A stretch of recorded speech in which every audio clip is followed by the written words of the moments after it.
पिछली रोटी घर के मर्द नहीं बल्कि तू खाया कर बहू। बहू तुझे कितनी बार कहा है कि पिछली रोटी किसी की भी थाली में मत परोसना, फिर भी आज तूने मेरे बेटे की प्लेट में परोस दी।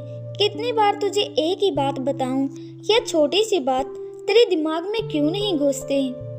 ऐसा कहते हुए लीला जी थाली से पिछली रोटी निकालकर गुस्से से नीना के हाथ में पटक कर रख देती है और कहती है, इसे तू खाया कर। 100 दफा मैंने तुझसे कहा है कि घर के मर्दों को पिछली रोटी नहीं खिलाते, फिर भी तू परोस आती है।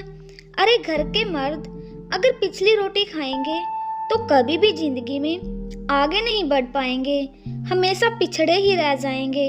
इसलिए तो कहती हूँ कि तुम खाया कर। ऐसे भी तुझे कौन सा दुनिया से आगे निकलना है जो तू नहीं खाती है। पिछली रोटी गुस्से से लीला जी कहती है, माँ जी मैं ही तो खाती आई हूँ जब से इस घर में ब्याही आई हूँ, पर आज वह आटा थोड़ा सा ही बचा था और खाने के लिए सिर्फ यह और मैं ही बचे थे, तो मैंने इनकी थाली में वह रोटी परोस दी थी, क्योंकि रोटी एक आदमी के खाने भर की ही बची थी। डर से झिझकते हुए नीना कहती है, हाँ हाँ सब पता है तेरा नाटक, खुद को खाना नहीं है तो बहाना बना रही है। अगर आटा खत्म था तो बेनी को बोलकर भी पिसवाना था या रेडीमेड मंगवाना था। यह सब तेरे बहाने हैं बहू, मैं अच्छी तरह से जानती हूँ। हाथ नचाते हुए लीला जी कहती है, माँ जी मैंने कहा था देवर जी को कि आटा थोड़ा ही बचा है इसलिए जल्दी भेज दे, पर वह शायद भूल गए होंगे इसलिए भेजे नहीं शाम तक। तो मेरे पास जितना आटा था मैंने उसी की रोटी बना दी। सहमते हुए नीना कहती है, हाँ हाँ समझ गई बहू रानी, सारी गलतियाँ मेरी और मेरे बेटों की हैं। रसोई संभालती है तू और आटे की फिक्र करे हमारे बेटे।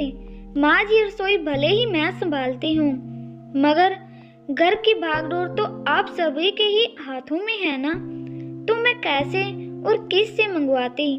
इतना सुनने के बाद नाराजगी के साथ लीला कहती है, देख लेना आजकल तुम्हारी जुबान बहुत चलने लगी है, थोड़ा संभाल।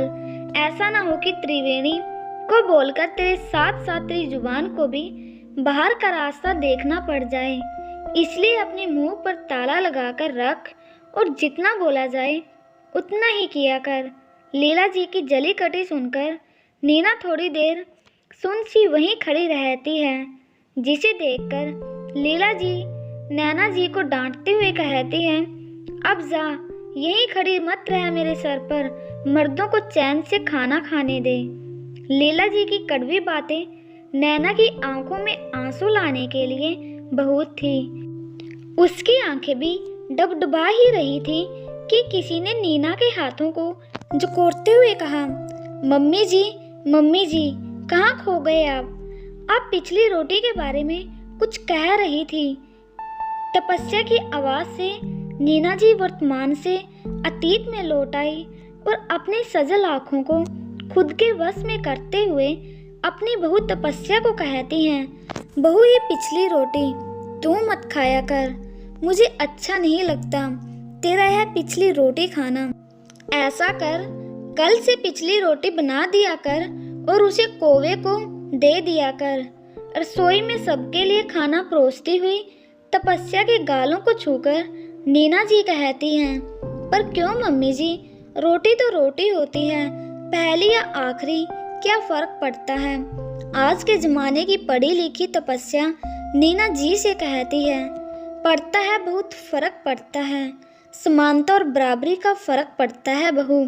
इसलिए तो कह रही हूँ बहू की पिछली रोटी तू मत खाया कर, क्योंकि मेरे लिए सभी बेटे बहू बराबर हैं। नीना जी खुद पर बीते कल की कहानी को याद करते हुए कहती हैं, ठीक है मम्मी जी, आप जैसा उचित समझे। कहकर तपस्या टेबल पर प्लेट लगाने चली जाती है और नीना जी फिर से अतीत के गलियारों में कितना फर्क करती थी मेरी सासू माँ मुझ में और सभी बहुओं में। जब मैं अकेली थी तो भी पिछली रोटी मैं ही खाया करती, और जब देवरानी आ गई थी तो भी मैं ही खाया करती थी, क्योंकि सासू माँ की नज़र में मैं ही सबसे पिछड़ी थी और उनके मरते दम तक भी रही। पर मैं अपने घर में ऐसा नहीं होने दूंगी, क्योंकि मेरे लिए सभी बेटे बहू बराबर हैं। नीना जी ने कल की आप बीती से सीख कर अपने आज को सुधार लिया था। तब तो वह बहू थी इसलिए जेल गई, पर अब वह सास थी इसलिए किसी को झेलने नहीं दिया। प्रिय बहनों, कई घरों में पिछली और पहली रोटी को लेकर इस तरह की धारणा होती है। पहली रोटी अक्सर गाय को दी जाती है और पिछली रोटी कौवे या कुत्तों को खिलाई जाती है। Thanks for watching. Please subscribe our channel.